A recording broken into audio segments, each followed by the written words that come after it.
And we are live. Welcome, coaches. How are y'all doing? James, I see your question. I'm going to get to it. We were already talking about that before we got out here. Thank you so much for being here. It is raining here, so if I shut off, I meant to tell you this off the air. It's lightning right here, so if I just randomly shut off, hey, you take it, and then I can jump right back on. I am here with the leadership and culture guru, because that's what I'm going to call you right now. I know you don't like that, but I'm going to say it anyways. Coach Matsumoto. Did I say it right? Yes, sir. Yes. All right. For those coaches that don't know that are just joining us, could you give us a little bit about your history and why you're so great? Well, I'm not great. Don't be I'm modest. I'm working towards that. And what I like to do is what you're doing, Coach. I like to go visit coaches. When I became a head coach in 2012, I made a promise to myself that I would go visit 3 successful coaches every offseason, and I've done that. And I would say that's been a huge part of our success and the reason why we've been successful, because I've been able to steal a lot of things and kind of make it our own. But just, a little bit of background, like you said, I was born in Japan and I came to America when I was 6 years old, fell in love with the game right away. It was intriguing to me and convinced my mom to let me play in 3rd grade. And I've been playing ever since, and obviously coaching after my college career. But football has been a big thing to me because it's sports is a big thing in general for me, just because that was one way I could connect with the kids in America, with the language barrier. That was the only time I didn't have to speak, and the language barrier didn't matter, and so it connected me with a lot of people through sports. And then two, me being raised by a single mom, just having all the coaches I've had in my life just kind of fulfill that father figure role. It's made a big impact on me, and that's something that I take serious as a coach, because I know I'm coaching a lot of kids who are looking at me as a mentor, maybe a father figure. And so that's one of the reasons again, I take this job as a high school coach serious. But pretty normal childhood. Went to college, played small time football at an NAIA school at Trinity in Chicago. And then right after, I went to grad school in San Diego, and that's when I started coaching at a school called Cathedral Catholic. Very fortunate. I got to start at a school that was a powerhouse, and learn under a great head coach, and then learn under a really good defensive coordinator who's still my mentor. And then when I got done with grad school, I needed a full-time teaching job at that point, but there was nothing in San Diego, but there was something in LA. A brand new school was opening up in 2008, and they had a special ed position open for me. And I knew, because it was a new school, they would be looking for coaches. And so I applied, got the job. I went in as the head track coach, but they already had a head football coach. So I became an assistant. Well, the 4 years we were there, we went 4-36, and it was not a pleasant 4 years. Great guy. I never want to talk bad about people, but just, didn't have a vision, wasn't super organized, didn't delegate very well. And just had 4 rough seasons. And then 2012 came around. My principal at the school approached me and said, "Hey, would you want to take the job over? We're going in a different direction. We love what you're doing with the track program. Maybe you can do the same for football." And so I asked for the weekend to think about it, because I knew it was going to be a big commitment. Inner city school, East Los Angeles. Like I said, 4-36, and so I didn't know. I was only about 28 at that time. I didn't know if I was ready, but over the weekend I talked to my mentor, the head coach at Cathedral, and he said, "You know what? I've never been at an inner city school, but what I do know is whether you're working with inner city kids or suburban kids just want to be loved." And that kind of hit me like pretty hard. And I said, "You know what? He's right. I know I love these kids. I know I will work hard for these kids, even though I'm young, maybe inexperienced in many ways." And so I took the job, and first season we went 8-3, turned the program around. Wow. And the last 2 seasons we were there, made it to the semis, couldn't make it to the big one. But did a lot of great things. And then 2015 came around. I had started thinking about moving back to the Pacific Northwest, where I grew up in Seattle, because my mom's getting older, and I knew eventually, I need to take care of her and be around her. Well, around that time, the job at Lincoln opened. John Kitna, the former NFL player, that was his alma mater, and he took over the program after he retired from the Seahawks. And when he got the job in Texas, a big time high school job in Texas, the Lincoln job came open, and my high school coach actually emailed me the article about him leaving, and he said, "Hey, this will be a great program for you to take over. It's inner city." Coach Kitna kind of turned it around, put some money into it. So you should apply, because I know you're thinking about moving back up here. So I applied that night, and Skype interview 2 weeks later. Wow. And then came up in April of 2015. We just finished our fifth season at Lincoln. We made it to the semis for the first time in school history. Lost to the eventual champs, unfortunately, but yeah, just we got it rolling pretty good.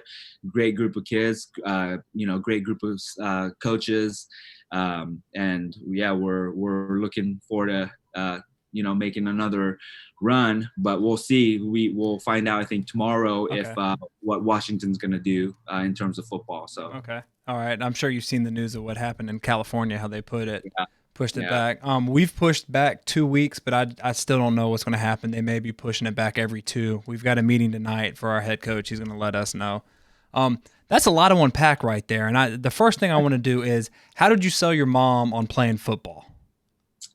Well, so the deal we made was that that I would have to play at least a year of soccer, just to get used to the physicality of just sports in general, and just playing in America, the first sport in America.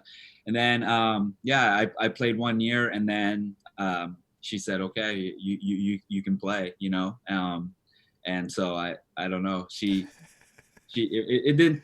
I don't think it took too much convincing. Yeah, after that 1 year of playing soccer, she kept her end of the bargain. Okay. Were you like, okay, I like soccer, but I want a little bit more physicality, so I'm going to go to football? No, I don't know. I played soccer in Japan. I was pretty good at it.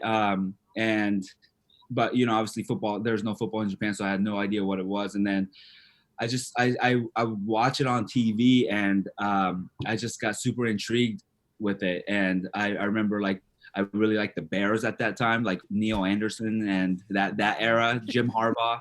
And I don't know, I just started really liking What it. a And then, randime team to just fall in love with, man. I know Neil Anderson. Yeah, I mean, a lot of people don't even know who he is, but I mean, I was a big time fan of his. And then yeah. And then I started playing like on Nintendo, like Super Tecmo Bowl, and Yes. and Yes. You're speaking my language, man. exactly. So, and I just fell in love with the game. Yeah, and it's been part of my life in a big way Yes, ever it since. has. I will agree. Okay. So now you got the head coaching job. You were 4-36 before that, a part of the staff. You turn it around. You said 8-3. Yeah. Well, what did you have an influx of new athletes, or was there a new scheme, or did you just like what do you think in your mind was changed from 4-36 to 8-3? I think just it sounds cliche, but there was always a good group of athletes there. And it's to answer your question, we didn't get any transfers or anything. Of course, we changed some scheme stuff, to what we knew, but just discipline, structure, making it fun. We focused a lot on like team building and like character development. I made sure I had some sort of like a speech or a presentation, every day before practice, just to, again, I always say, like, if you can transform their hearts, like the physical part will take care of itself, inside out coaching, and that's what I don't know if I had a great plan like I do now, but that was something that I try to, really be intentional about, which is, again, just, getting to their hearts and minds, not just the physical aspect. All right, so you had to have a plan. Like, who did you try? What coach did you try to emulate when you became a head coach, culture wise? Yeah, that's a great question. I would say mainly my college head coach, Andy Lambert. He he did a great job with that. You know, he's the reason why I one of the main reasons I coach the way I do. And he said he calls it using football as a vehicle, to build men. And yeah, so he was a big inspiration, and I had all of his college like handouts, still in my closet, and I made photocopies and I used it with our team. Nice. And yeah, because I remember when I first took the job, my high school coach said, "Hey, like, tell stories, tell a lot of stories, because kids will remember stories over over stats or whatever." And so a lot of those handouts had stories that had a point, and I I remember love that. I did that a lot. I love that because you're right. I mean, just humans in general, we remember stories. We love stories. That's how everything used to get passed down. That's how everything gets passed down, is through stories. So you've taken stories and incorporated it into your program. Like, what's a story that you tell? Because I'm curious. I'm putting you on Uh, the spot here. I'm putting you on the spot. yeah, yeah. So one of the stories I remember so working at an inner city school, right? Hmm. And so in general, like, not high expectations, like kids aren't supposed to go to college, right? Da da da da da. That's what they're kind of born into, the environment, right? The neighborhoods. Well, I told a story about a chicken and eagles. So an eagle and chickens. I'm sorry. So like this eagle got injured when it was a baby, and it got adopted into a farmer's. It got adopted by like a farmer, and the farmers raised a bunch of chickens, right? And because it had grown up with chicken, like, it didn't think it could fly, right? And so the moral of the story is, like, even though you were raised and surrounded by chickens, you are an eagle, so you have the ability to fly. And at the end of the story, like, the farmer lets the eagle go and it flies off, right? And so basically, like, you don't have to be a product of your environment, like. So yeah, that's Things like just one that. example. I Yeah. love no, I love it. I love it. And the kids, they'll probably be like, "Oh, that's corny," but we know that it actually stays with them and that they remember those things. And then I'm sure you've had kids come up and be like, "I am an eagle. I can do this," and everything Exactly. like that. Yeah. The same kids that talk trash are the same ones that come up and be like, "Coach, yo, I'm an eagle, man. I appreciate it." Yeah. And that, like, for, after I would tell a story, like, for the next 2-3 weeks, like, those things would get thrown around, and I'm like, ha ha ha, like, in a way they were kind of joking about it or making fun of it, but in my mind, I'm like, well, at least it's stuck. Yes, they're still talking about it. I mean, I love it. Okay, coaches, if you have any questions, put them in chat. Let's go ahead and answer Coach Jones's one. He wants to know, you have something called Zero Dark 30. And could you go ahead and tell us what that is, and then how do you get your kids to actually do that? Wait, I don't know. I'm not familiar with the Zero Dark Okay, 30. he says something like, "I wanted to know how you get your kids into the weight room at like a you." I remember following, what is it, like 5 o'clock in the 5 morning? a.m. So that's just James's way of being funny. Like, how do you get your Okay. kids to get there that early, and then how do you navigate like the transportation or anything like that with the issues? Yeah, so that's a great question. So I'll talk about the logistics. Logistically, we give them. So okay, we have a big team meeting Mm-hmm. right before Christmas break, right? And that's like the most important meeting of the year, because that's when I have to sell the morning workouts, right? And so, you know, and I want to do it before Christmas break, because I tell them over Christmas break, this is when you need to talk to your families and plan and your friends and plan your rides, right? Um, but at that meeting, I have a PowerPoint, and there's a slide, and I've shared it on Twitter. I don't know if you've seen it, Coach, but there's a slide that shows like 12 to 13 pros of going in the morning, and then one con of going in the morning. And really the one con is you have to get up earlier, but like the 13 pros is like, we get to all be together, right? Because if you go after school, like they have a sport, other different sports, jobs, etc., and then you get the first period on time, which for our school is a big deal. Like a lot of our kids don't make it to first period. If they don't come to first period, they're probably not going to show up for the rest of the day. Exactly, right? So there's these, like, there's this the pros and con page, and that's like that's the most important slide of that meeting. And luckily now, Coach, year 5 going into year 6, like it's become the standard. Yeah. But I mean, I really sold that page. And then I also showed them, when I first got to Lincoln, a video of Hoover High School in Alabama doing morning workouts, and Josh Niblett like talking about it and why he does it. And they do like a competition thing that we also stole from them. We also do as well. And so that really got them fired up. And really from year 1, we've had good numbers. And we really make it engaging too. We don't just write the workout on board and say, hey, go.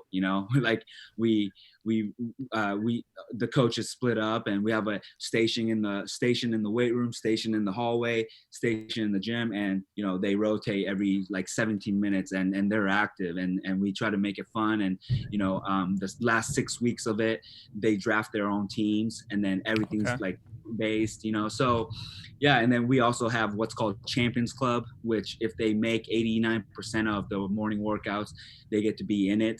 And like if you're in the Champions Club, you get a shirt, you get gear first, etc. So incentives, making it fun, so all those things. And luckily the kids have bought into the 5:45 a.m. and some kids do have to take the city bus, and some of them don't run as early. So those kids, they just come later, and we always tell them, it's better to have you late than not here at all. So we work those logistical things out with them. But for the most part, parents, or some of them ride bikes, some of them a lot of them carpool, and sometimes the coaches have to pick them up.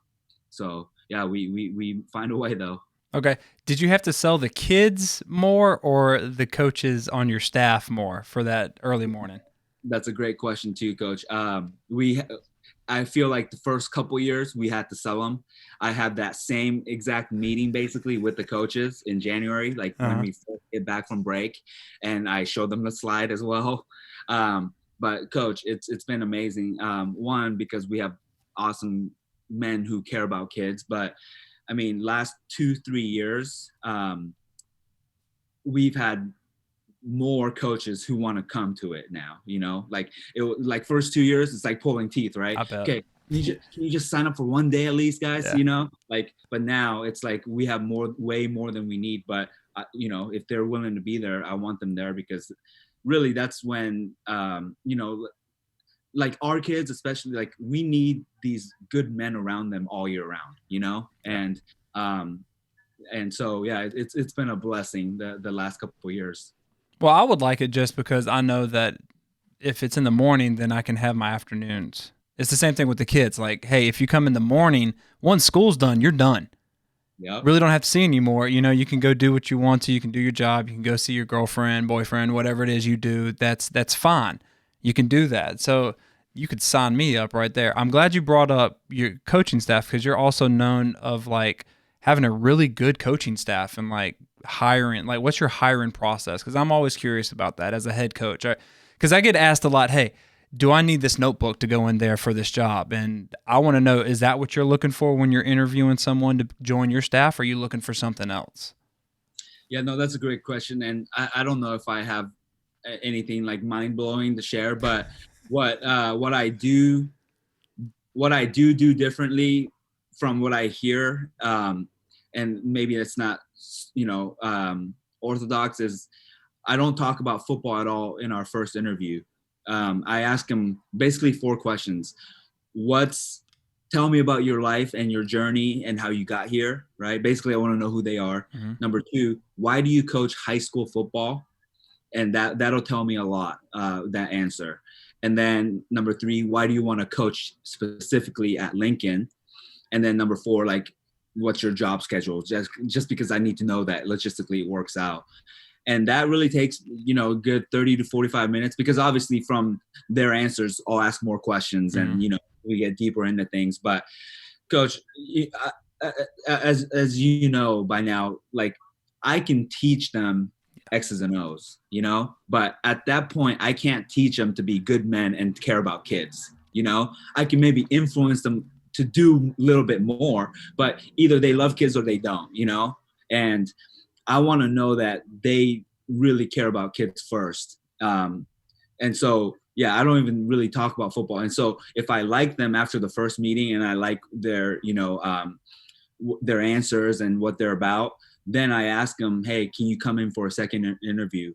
And then that's when we get on the board and just kind of, I want to know what they know and test their knowledge a little bit. But again, teaching them our scheme, our technique is easy. But again, it's hard to, teach them to love kids at that point and do it for the right reasons, And so that's kind of been our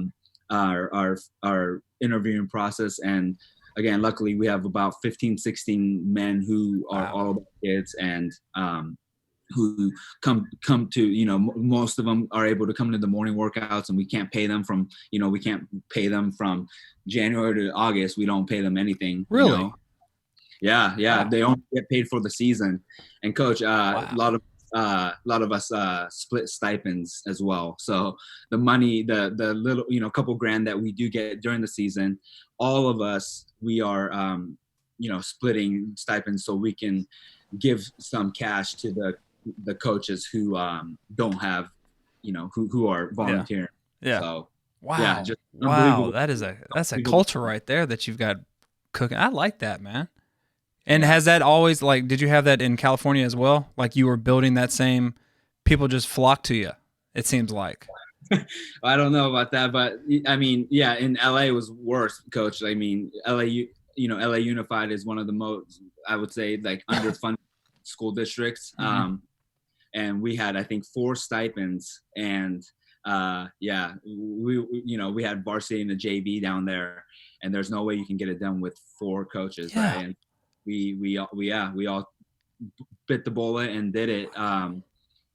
But I think, Coach, and the reason why we get the buy-in the last couple of years, I think in general, if they're if people are good-hearted, they want to help kids, and I think when they see that we are doing way more than football and we are teaching them way more than football, because if you spend time with us, like, you'll find quickly, like, it's not just about football and benching, like, we're really trying to, like my coach said, we're using football as a vehicle, because it's the perfect vehicle for high school age men, and so, and then, I think people are kind of drawn to that vision and to that mission. And luckily, again, every interview at the end, we always say, hey, this is what you're going to get paid. I want to be transparent with you. And I've had 2 in 8 years say, oh, you know what, sorry, I can't do it, for that. And everyone else has said, I don't care about that. Like, a lot of them say, well, that's more than I was getting before. So, hey, great. But yeah, I mean, I've had only 2 guys. Yeah, I've only had 2 guys saying that's not going to work. Everyone else has been, oh no, I just want to be part of this program, or I just want to help these kids. And I can't stress enough how fortunate I am in the program is for these coaches. Okay. I want to take away the weight room situation when I ask this question. What do you think makes your program unique? That I think I would say the last 3 to 5 years, culture has become like a buzzword. Yes, it has. That coaches just like to throw around. Mm-hmm. And I truly believe that we do stress culture, and it may not be, the number one way or anything like that, but we believe that we have a method in how we instill culture, and we build our culture, coach, from January to June in those morning workouts, because I believe if you're trying to build it in June, it's too late. So what we always say is January to June, let's build our culture, and then from June to December, we protect the culture. So that's how we kind of that's kind of our process. We build it, and then from June to the end of the season, we're protecting it, because as you know, during the season, Yeah. not a lot of time, right? Yeah. Yeah. So that's what we really take advantage of, January to June, in those morning workouts. Usually, like the last 10 minutes of the workouts, we're doing something in terms of like culture and teaching the kids something about culture. Okay. I like that. I like that. Building then protecting. I'm a brand new coach. I come in. What's the first thing you think I should do to build culture? And let's say I come in January. Like, what is the first thing I should do if I want to instill a good culture like your program? Well, coming to our that meeting in January, I think you'll get a good feel because of the things that I go over. Like, Mm-hmm. the first slide is always our vision, a second slide is always our core covenants, and then third slide is always our core values, and then we get into logistical stuff, right? And so coming into that meeting, and just hearing us talk about those things, I think that would be the start. But then I always give our philosophy sheet to our new coaches, and ask them to like go over and memorize it, because we ask our kids to memorize our vision and our core covenants and core values. And so that would be the first thing, because usually we call it winner circle. And from January to June, at the end, we always circle up with in their the players circle up in their grade. Mm-hmm. So the freshmen, the sophomores, juniors, and then seniors are gone. So those three grades, and then a coach or two are in charge of that circle for from January to June, and their job is to take attendance, go over any logistical stuff, and then number three, teach them all those concepts that or in our philosophy. So we always say, like, if you're going to teach these to our kids, then you got to know it yourself. So That's smart. That's smart. What are you having any problems like right now teaching your leadership and your culture? Like, what have you done to pivot in this time of uncertainty? Are y'all practicing? Can you practice in your groups, or has they like shut it down and you can't even see anybody? yeah, so we can't see them in person. Okay. Like, we can't hold any workouts or meetings or Oh anything like wow. that. So everything's been on Zoom, and so it's definitely been challenging. So in May and June, we did like a character challenge, Mm-hmm. where every week, we would give the whole team like a challenge. So first week was like, the very first thing you need to do when you wake up is make your bed, because it's there's that speech by the Yeah. admiral. So Make we your showed. bed. Isn't that the name of the book? Yeah, Yeah. exactly. And then next week was like, do something nice for your family member, right? Once a day. So we try to do those things, and then we would debrief about it, and they would write me like a paragraph on why that's important, and why how that's going to help you and be successful in life, etc. And then that ended, like that challenge ended, and then from there, we started our Zoom meetings, and obviously we go over X's and O's and installs and stuff, but we always try to do some sort of thing, like we bring in guest speakers, or we do goal setting. So we have them set goals for the next 2 to 3 weeks, and it's always a better man goal, a better teammate goal, and better football player goal. So they have to write down 3 goals that they're going to do to be a better man, better teammate, and better football player. And then we go over that. So there's stuff like that we do, but obviously it's not the same as when we're together, because when we're together, like, I'll show them videos or stories, right? Stuff like that. But it's kind of harder to do right now. I bet. And again, you said Thursday y'all hear something about Hopefully tomorrow. tomorrow. Okay. Okay. So you haven't had like have you spent any time at all? Because in South, and let me preface that in South Carolina, we've had 2 weeks where we could actually do something with them, and then we shut down. So we were shut down. We had 2 weeks. Then the cases rose again, and we shut down again. Y'all haven't had anything like that.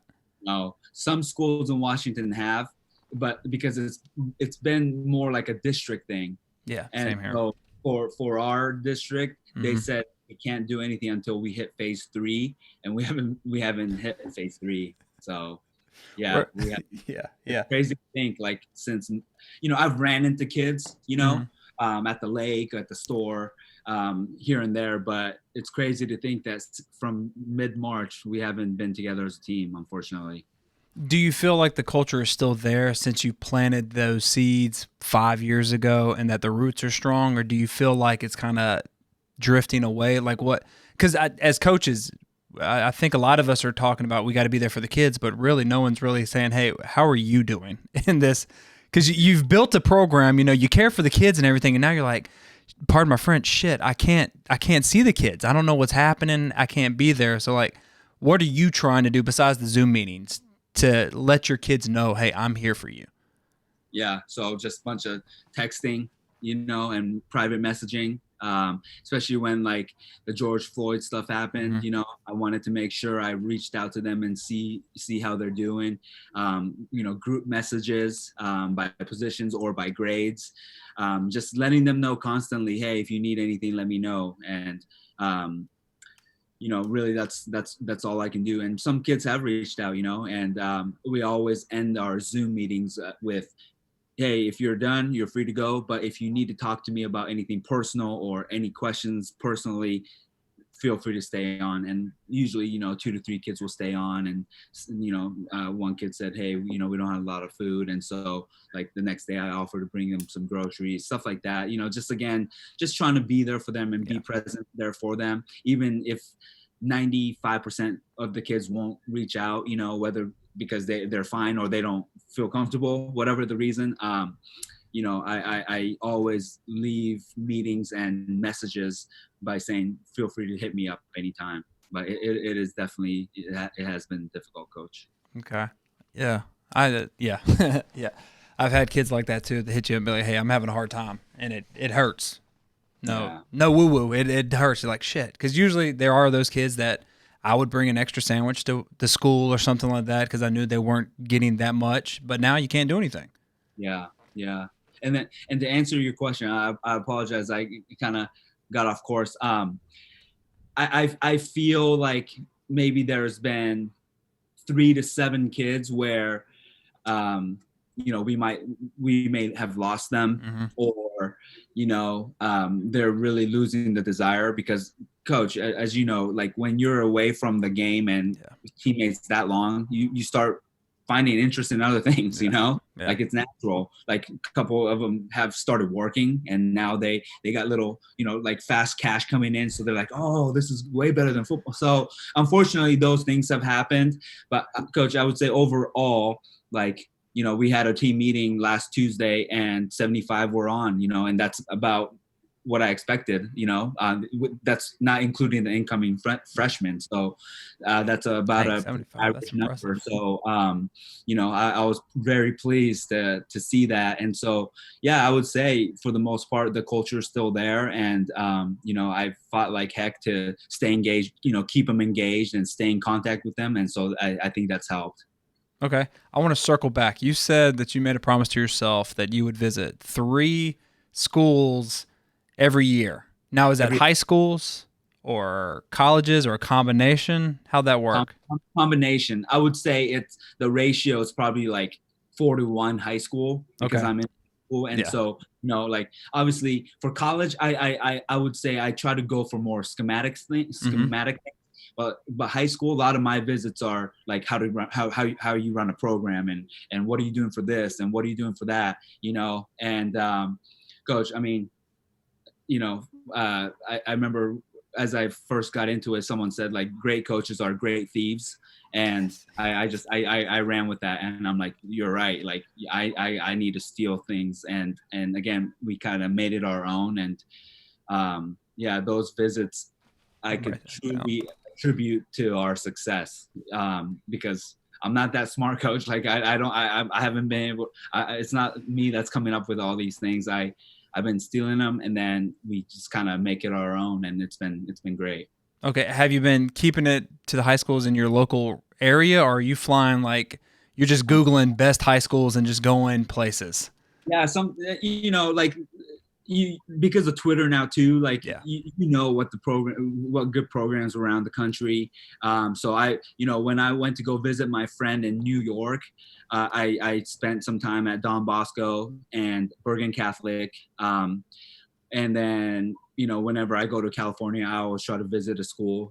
I would say mainly it's California, because I know a lot of the good coaches down there, and I like to go visit California, so it kind of just naturally works out. But I've gone to visit a bunch of coaches in Washington, some in Utah, because I have a couple friends there, so I'll go visit college coaches there. But yeah, it's again, it's unbelievable how much, like, how willing coaches are, in terms of sharing and talking. Like whenever I email them, they set aside a whole day for me usually, and it's been awesome. And in the 8 years I started doing this, I think 2 people like never returned my call or email requesting my visit. Everyone else has, and I've been very grateful for that. What was your in the 8 years? What is one thing that sticks out, like when you were shadowing a coach that you went immediately? I'm stealing that. Well, I don't know. I don't remember like a case, a specific case, but a big one that's really been a big impact on my life and the kids' lives is the letters that I asked the parents to write. I didn't know that. Well, what is that? So okay, basically I typed out a letter, writing to the parents to write a love letter to their kid. Mm-hmm. Each player on our team, and I explained in the letter, like I believe that I've been able to be successful just as a man because of the love that my mom constantly showed me, and I felt that at Bernstein, this is where I did it, in LA, the school in LA. I felt that a lot of our kids didn't hear it enough or at all, right? Probably the big reason are the moms are working 3 to 5 jobs, and they're never around, et cetera, whatever, et cetera, et cetera. And yeah, and then so I printed a bunch of copies of that, and then I asked the Spanish teacher to write a Spanish version, and then we sealed that letter in an envelope with another blank sheet of paper that they could write on. Gave it to the kids. I said, hey, please don't look at the letter. Don't open it. Just give it to your parents directly, and then have them seal the letter back. Don't look at it, and then bring it to me. And they all brought it to me by like a deadline. It was in the summer. And then after one of the workouts, we usually go practice. But instead of going out to practice, I took them to the gym and handed the letters back to them. And I told them to take 15 minutes, find a private spot somewhere in the gym and read these letters. And I mean, first couple minutes, I already heard like kids crying, sniffling, reading their parents' love letters to them. And afterwards, I brought them back as a team on the bleachers and just let them know, hey, if you don't feel loved, or if you didn't feel loved by anyone, like here's proof that you are loved, and so you have no reason to not succeed. And the main reason I did this, coach, is because I felt like, especially the kids that I had in LA, like kids were into drugs, and kids were into gangs and not doing good in school because they didn't feel they mattered, right? They didn't feel they were loved by the 2 people they really need love from, which is the parents, you know, or just one if it's single mom or dad.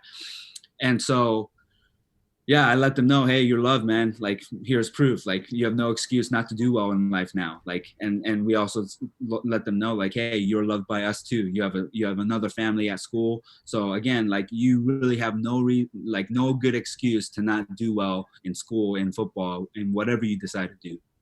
And then I asked each kid to come share, you know, whatever was on their heart if they wanted to. And you know, we had a kid say, hey, I didn't know my dad loved me until I read this letter, you know, and like he started crying. And one kid said, I used to sit on the front porch when my mom went off to work because I wanted to make sure like she came back because my dad never did. And so all these like powerful stories were being shared. And Good I mean, Lord. it was such a powerful moment, Coach. And that's when we, you know, made that jump from 8-3 to 11-2, you know, and made it to the semis. I think partly because like our kids really cared about each other. I always say like you can't truly care for someone unless you know their pain. And during that exercise, like everyone shared their pain, and now it's like, okay, I'm gonna definitely play for this guy, you know. Yeah. And it was a powerful moment. And then that from so after we had that incredible second season, and that's when the LA Times writer Eric Sonheimer, who covers high school sports, he called me like in the summer going into my third year saying like, Coach, like, what are you doing? Like, you guys were 4-36 and now you're going to semifinals. And like, you know, he kind of asked the question you did, like, did you get a bunch of transfers, or like, are you just running some amazing X's and O's? Mm-hmm. And no, I said, basically we got our kids to like play for each other. And did you say it was a love letter? Yeah. And well, so I said we got them to care about each other. And then he said, well, what are the things that you're doing? And one of the things I mentioned was the letter. And then that like came out on the article, like front page, and then ESPN got a hold of it, and then they did a whole E60 on it. So yeah, that's why I'm saying like it's had a huge impact on my life as well, you know. But yeah, so I got that on my first visit to a head coach. Like, so when I first took over in 2012, the first coach I visited at Bothell High School in Washington, he's the one that recommended the exercise, and then I just kind of took it and ran with it. Heck yeah, man. Good Lord. I bet there wasn't a dry eye in the gym when you did that.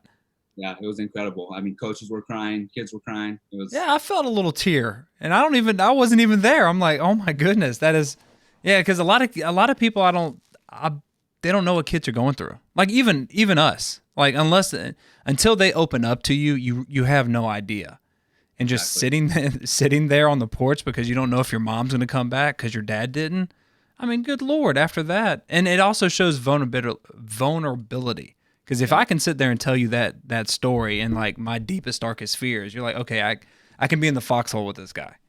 Exactly. Yeah. We always ask our kids to be transparent, you know, with each other. And we always say, like, if you can't cry in front of your team, then this team's not for you. Because again, that's so important for us coaches and for the kids to be able to be transparent and say, hey, I need help. You know, like we always tell our players, like the three things that us men need to say more is, I'm sorry, can you forgive me, and I need help. And so, you know, like doing these exercises, like help them understand, like, hey, I can say these things, and it's not really a coward thing. It's like, it's courageous to say these things, you know? Yes, I completely agree. I would add another one is I don't know. Yeah. Because it's okay to say I have no idea. And I didn't learn that until I had kids, when they asked these crazy ass questions. And I'm like, I don't know, baby. Let me go Google that. Yeah, I'm gonna add that one. Yeah, that's great. Okay, so I just love that. That really was the turnaround. That's a story right there. What turned you around? You're from 4-36 to 8-3, a love letter. God, that's amazing. I'm gonna write that down. I'm stealing it. Yeah, and I mean, at back to school night, you know, and parent conferences, we had a couple parents saying, like, come say hi to me and say, Coach, thanks for that exercise because it brought me closer to my son, you know. And yeah, so he had a profound impact. I mean, way beyond the football field, which again, I was blessed to be a part of. Okay. Now, I'm just curious. Let's transition a little bit to scheme. Like, what is your philosophy on offense and defense? Well, I'm a defensive guy, so obviously we gotta be able to run the ball. But we about 3 years ago, Coach. So the OC I had in LA was able to come with me to Okay. Washington, Damn, that's and nice. we're close friends, and he's done a great job. And it's after the first year at Lincoln, he wanted to really, you know, study the passing game, because we've always been able to run the ball, because obviously I stressed it as a defensive guy, but also he was an O lineman, and so obviously he loves to run the ball. So we've always been successful at running the ball, but we just struggled in the pass game, and we always ran into teams that we didn't have answers to, or where, oh, if we could have made this adjustment, whatever. And so one of my best friends, he coaches at the college level, and he's an air raid guy. And so my friend wanted to meet with him, and so us three met for like 3 hours. He taught us all the plays. But as you know, air raid isn't just a bunch of different plays. It's how you practice, right? It's a actual philosophy. And we just kind of fell in love with that. And he taught us all the drills and how we need to practice it. And then so we've been running the air raid since 2016. And I always say air raid with a power run game, because again, old habits don't break, man. Yeah, exactly. I understand. Right? Yeah, there's been many times, Coach, on the headsets, run the ball, run the ball. Right. Good for ROC, bad for our program. He actually took a college job last year. Oh, wow. At a local D3 school. And so we asked our running backs coach to take over, because I knew he would work hard, and he was, I knew he would get the job done. And we've kind of kept the same offense. He's kind of tailored it to his personality a little bit, but we're still, air raid with a power run game. And so that's kind of our offense scheme. And we have a lot of great athletes. And so we feel like it fits our offense perfect. Okay. Yeah, just spread them out, let them do their thing. We have a sophomore quarterback who's a true dual threat, who already has an offer from Washington State. That's always nice. Yeah, he's going to have the keys to the car for the next 3 years. And again, air raid's got perfect stuff for him, with some, QB run stuff added for him. Okay. And what about defensively? What are you, an even front, odd front, or every time I ask the defensive guys, they say we're both, and that just blows my mind when they do that. Yeah. Well, I would say, we had the ability to be both, but I would say 80 to 85% were even. Okay. We over under, we mix it up pretty good. We're nickel, so we're 4-2-5. And made that transition from a 4-3 about 2-3 years ago, just because we wanted an extra DB, right, and more athletic to cover the spread going on now everywhere. Match 4, match 3, some man, some palm, nothing crazy. Are you aggressive defensive coordinator, or let the offense make the mistake?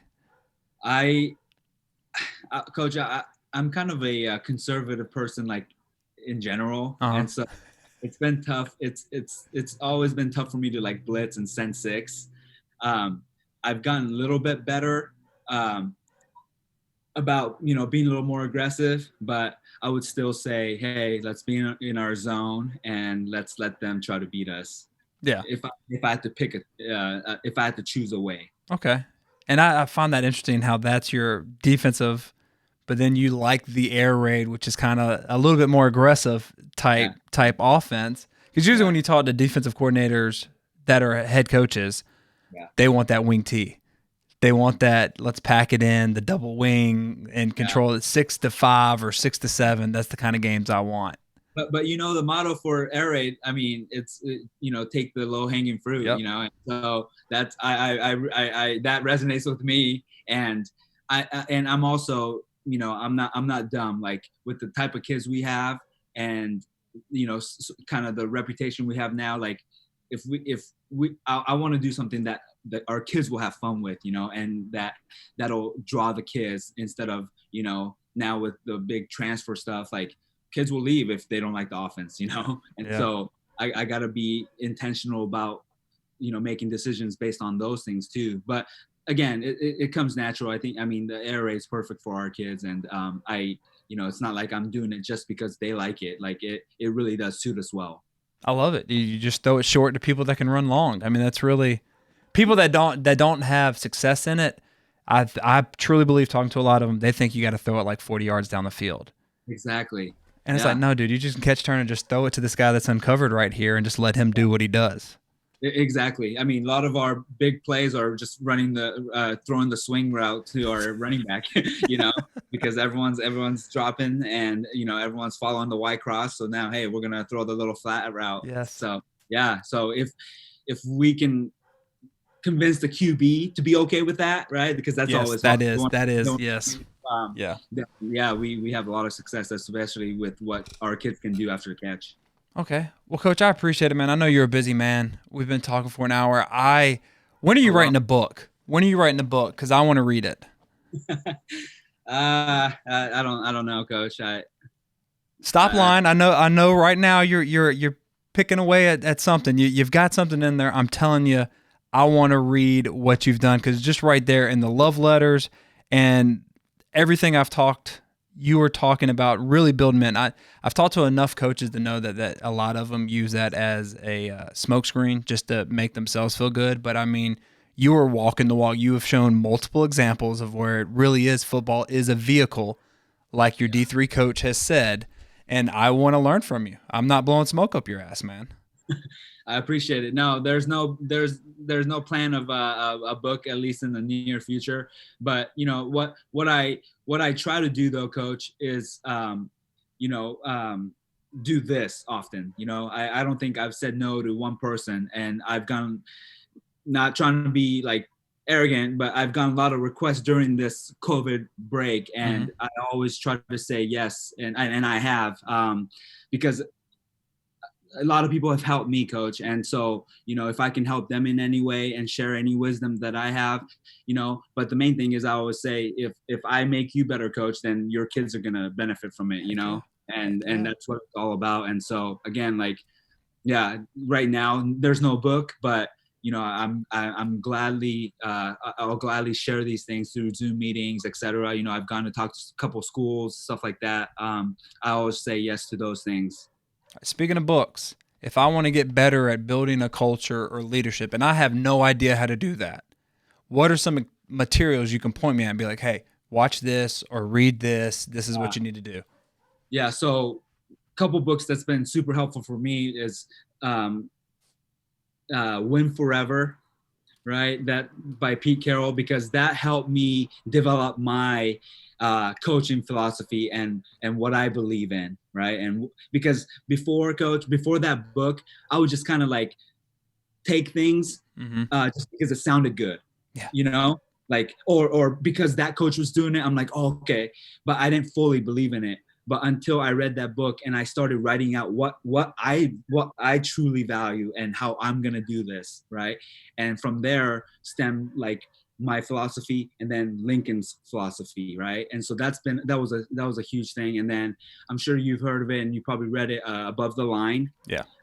Urban Mind. I mean, we go over those concepts all the time. The no BCD, the E plus R equals O. I mean, that's like a staple in our program. That's that's in that philosophy page that I hand out to the new coaches, along with our vision and core covenants and etc. And then really just any of the John Gordon books. Like, okay. What's your favorite? You can only recommend one. Which one would you recommend? Gosh, it's my the Power of Positive Coaching. I think it was like 2-3 years ago, but man, all his books are so good. Like, yeah. Okay. Well, you know what? After this is over with, I'm putting each one in my Amazon cart, and I'm going to get it. Yeah. The Pete Carroll one, it hit me at the right time, because it was after our first season at Lincoln. I was compared to Kitna in everything I did. I bet. And I I wavered. I wavered because I didn't have something I truly believed in, and that I fell back on when things were tough. And after that first season, I almost stepped down. Actually, like, Oh, wow. it was that stressful for me because being compared to Kitna 24/7, it wasn't easy, and and a lot of it was like negative comparison, well, like Coach Kitna didn't do that. Well, he didn't do it this way. Why are you doing it that way? And it took a really hard toll on me. But like after that season, I happened to read that book, and it just like came at the perfect time when I needed to come up with my own stuff that I truly believed in, and that I was gonna, that was gonna be the foundation of our program. And our vision statement, we call it our North Star, because when things are tough, when I have to make a tough decision regarding players or program, I look at our vision statement and I say, okay, like, I know what I need to do. I may not want to do it, but this is what I need to do. And so like sorry, Coach. That's fine. All that stuff kind of came from reading that book and going through that tough first season at Lincoln. Okay. I have read it. I'm going to read it again, though. I love that that's your book, since, you're in Washington as well, and him at Seattle. That's great. Yeah. Yeah, exactly. Yeah. That's like destiny right there. Yep. All right. Well, Coach, I appreciate it. Coaches, if you want to get in touch with him and talk to him, because you're very social active on Twitter. His Twitter handle is right there. Do you want to say anything before you go? No. Anything to promote? Anything like, hey, check this out? Yeah, they can follow me at Coach Matsumoto. It's been a pleasure, Coach. I appreciate you having me on, and like I said, I wanna help coaches, and I wanna help the game, and so you've given me the platform to do that, and I appreciate it. Well, thank you for coming on, and coaches, thank y'all for watching us. And until next time, let's continue to master the spread, score points, and have fun.